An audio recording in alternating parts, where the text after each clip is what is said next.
In the grand cast of the gut microbiome, some bacteria get all the fame, Bifidobacteria and Lactobacillus hog the spotlight thanks to probiotic yogurt commercials and supplement labels.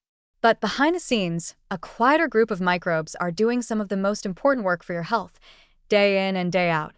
Meet Lactobacillus and Roseburia, two microbial groups you've probably never heard of, but your gut, your metabolism, and even your immune system know them well. They don't trend on social media, but in the microbial world, they're essentially elite engineers, building your intestinal architecture, regulating your immune responses, and managing the biochemical chatter that keeps inflammation at bay. Let's start with Lactobacillus, a large and diverse family within the Firmicutes phylum. If your gut is relatively healthy, you're probably hosting a generous population of these fiber-loving organisms. What makes them special isn't just their presence, it's what they produce. When you eat dietary fiber, resistant starch, or plant polyphenol, Lactobacillus microbes get to work fermenting those compounds, breaking them down into short-chain fatty acids, SCFAs, particularly butyrate. Butyrate is like cellular currency for your colon.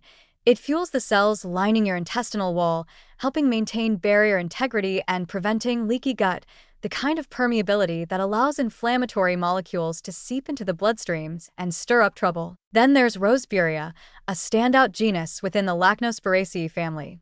Think of Roseburia as the high-performance specialist in butyrate production. These microbes are especially responsive to dietary fiber, particularly from whole grains, legumes, and nuts. And when fed well, they generate copious amounts of this gut-loving, anti-inflammatory molecule. Butyrate does more than just nourish your colon.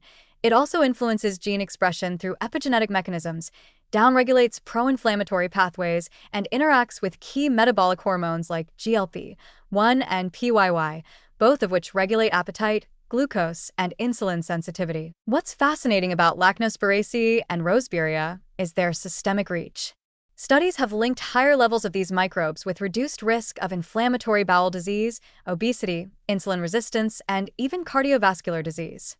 When these populations decline, usually due to low-fiber diets, antibiotic use, or chronic stress, the gut loses one of its best defenses.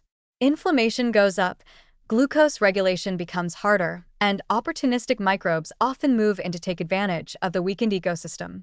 In short, a drop in Roseburia is like losing the security guards and janitors of the gut all at once. Interestingly, diets that promote microbial diversity and metabolic health, like the Mediterranean or high-fiber plant-based diets, are strongly associated with increased abundance of Lactobacillus and Roseburia.